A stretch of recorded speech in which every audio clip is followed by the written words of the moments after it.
Well, hello everybody, Michael Dieterich here. I'm just a poor boy. Welcome to my channel, or welcome back as the case may be. I'm super excited today because for those of you that have been loyal followers, first of all, I apologize. I've been absent. I've only been posting my Musical Monday videos, and even that I haven't been consistent on. For those of you that have been following my journey, you know that at the beginning of this fall, I had a bit of a falling out, and I felt a bit of a betrayal. And with the 1-year anniversary of my divorce, I was going through depression, and I'm also in Holland. It's been very gray, fortunately not as cold, but I pretty much just was creatively shut down. And then with lockdowns affecting things here, a lot of the work that I would normally have in December all got taken away from me. So I had tons of financial worries as well. Anytime I went up to the studio, I didn't feel inspired. I didn't want to be there. And that was strange because, I literally poured every day for about 4 months, and then I had to take a break when I moved to my new house. And then from that point on, I painted almost every single day for 7 months and started my YouTube channel. And then, that was all kind of, I'll say taken away from me. But it's been a struggle and a bit of a road of recovery. But I've been excited and inspired, and I've actually been up in the studio. Some of you may remember I was talking about this commission of my friend Gina, who was a witness at my wedding, very good friend of mine. And I'd actually poured her piece some time ago and had it filmed, but I couldn't even muster the energy or the strength to edit the video. So it's been a long time coming, and I actually have some material on the computer, so I'm back into editing right now together with painting. So it's not going to be everyday painting, but I'm definitely back in the studio and I'm super excited. And today what I'm going to be sharing with you is this custom pour on a huge canvas for my friend Gina. Let me take you up to the studio and let's get started.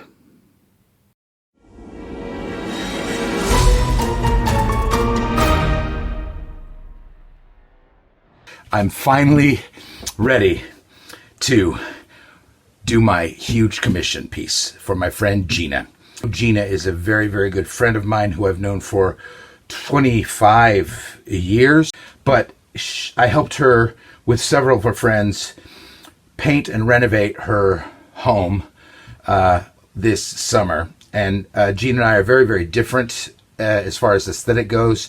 She has very, very much a white aesthetic, but above her couch, she's like, I want a statement piece. And she wants a piece that says Gina, so I'm going to make that piece for her. That's going to be reflected in the colors. It's going to be reflected in the technique I use, but it's going to be reflected in the size of the canvas. It is 80 by 120, and we were at her house, talked about everything, and measured, and it's just the perfect size for her. Let's talk about 80 by 120, because it looks like this. Now, the problem is, now if you look on the side camera here, then even if I move it all the way, you can't even see the end of it. So, as you may have seen in one of my update videos, I'm going to pour this one on the ground. Lots of unique challenges. So first thing we're going to do is, without knocking all my cameras over, turn it over.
Alrighty guys, I'm back.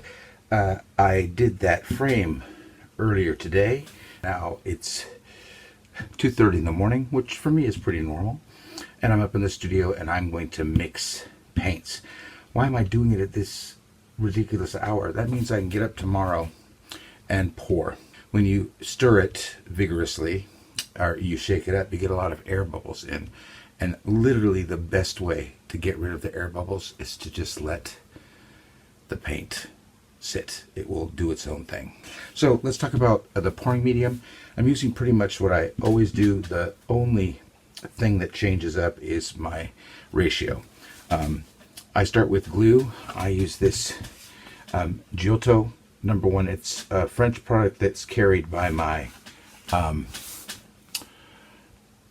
art store, and it's got a nearly 0% pH balance. And if you want your paintings to last a long time, you want to, and you use glue, you want to get a glue that has a nearly 0 pH balance. That way they won't yellow and fade. Yeah. I change this up all the time. What is my percentage? And for this marble pour, the marble needs to be able to move through everything. I'm just going to use a golf ball again, like I did last time. A little bit heavier, a little bit bigger, especially on this big canvas. So you don't want it to be too thick. You don't want it to be runny either. So I'm going to do 50% glue, and then the other 50% is, I'm just going to call it fluid for now. And the reason why I'm saying that is I changed that up as well. I'm going to do 25% water, and then I've talked about this before. This is my Van Bleiswijk pouring medium. It's cheap. You get it here in the Action, and as usual, I call it the dollar store, where things don't cost $1. This is not a very good pouring medium. However, using this in a flow extender or to thin out your paints is great because, yeah, I mean, it is intended to be a pouring medium, but it's just way too thin. Yeah, you end up using so much pigment, and it's a great way to use less water. So 50%, nearly 0% glue, 25% water, 25% cheap pouring medium. You can also just use water. So let's talk about Gina and her bold colors. I love it. She picked 6 colors, and then, because she wanted it not to be too, busy at first, and then I showed her some examples, and she understood that contrast was what it was all about. And then she had just lovely colors. But when I was looking, I was like, I love it, but I wish there was one more dark color in there. And I love it because she called me the next day like, oh my God, I forgot purple. What purple do you want? And she goes, oh, check my website. And she has a purple on that. And that is a color I'm going to have to custom make, but I'm not worried about that at all. So let's talk about these then 7 colors. And then I'll talk about my little sneakiness. The first one is a red.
Alrighty, guys. It's the next afternoon. I slept. I had a Zoom meeting. Took the dog for a nice walk. Had something to eat. I just swept the floor. I'm about to lay down the plastic, but I was just like, oh, look how much of this studio floor I've covered. And I was like, hey, it's 120 by 80. And I'm gonna need to be able to like shift it at one point. Is that gonna be okay? Well, I'm 185, so it's gonna be fine. I love this new angle. The camera's still rocking right now. I'll fix that later. I'm going to lay down my plastic, set up my under canvas supports, spray my canvas, set it up ready to go, make sure it's level, gather my paints, and then we'll be back and we're gonna do this marble pour. Super excited. See you in a minute.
I'm done. That's it, folks. Oh my Lord. Oh, I'm sweating. Oh, well, I took my gloves off and literally water came out from inside them. Oh my, this is beautiful. Oh, gee, oh. Now this is the thing. When someone orders a custom from me, I'll pour a piece, and then I always say, if I'm happy with it and I think I could sell it, then I'll show it to you. And if I don't, I'll try again. And this is a piece that I go, oh, I could sell this. So if Gina goes, no, I don't like it, then it's fine. I don't have a problem with that if she doesn't like it. And she can tell me why, and I'll make another attempt. But, oh my God. The only thing I'm looking at is just tilting it down a little bit this way, because here it's not really mud, but the colors are a little bit blended still, and I see like a tintish of green, and it's the only place. The rest did good, but that's the one place where I go, no, let's get rid of some of that. Ungloved hand.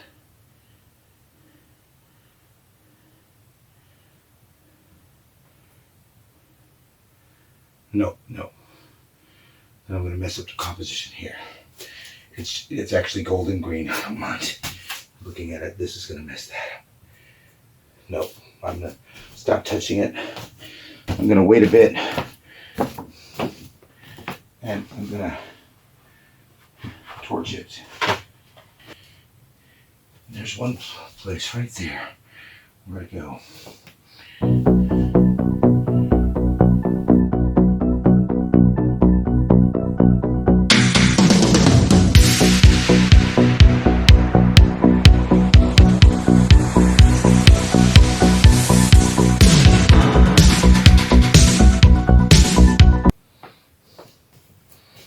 Yeah, and one more.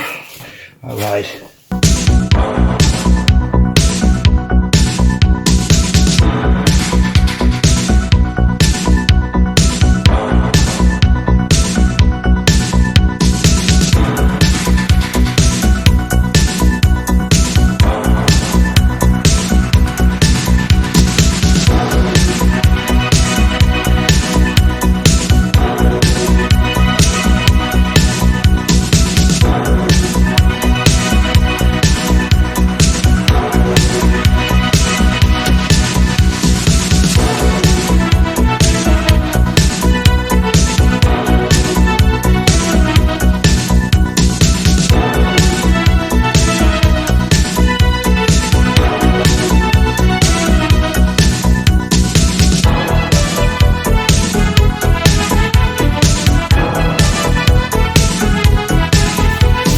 Just that corner. That white was just too much there.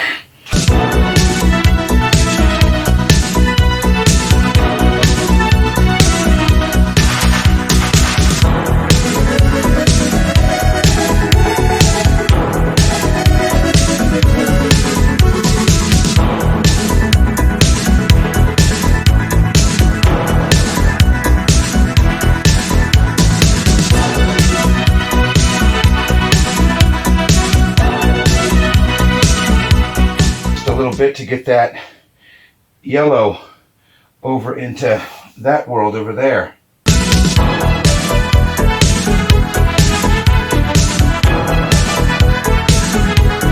Take your own advice, Michael, and that is know when to stop screwing with it. Oh. Yeah, I'm absolutely in love with this piece. Oh my. Oh my. Like I said, I'm going to let it dry. Let's see how it dries. That's always a question. Like, does the white get swallowed? Does the purple take over? The colors change? What's going to happen? We're going to see. Luckily, I've also now thinned out the paint by stretching, which is good. And then once it's dry, like I said, I can embellish it if I want. I'm going to take a shower. I'm going to turn off the overhead camera. And I'm going to grab my phone and I will give you guys a close-up. Oh, yay, yay, yay. Oh my. Oh, I am just loving it. Loving it. Loving it. Loving it. Well, let's hope that everything goes well with the drying. I will come back up tomorrow and show you the dry or maybe almost dry result. I'm now going to put on my air purifier so that no dust or anything gets in here.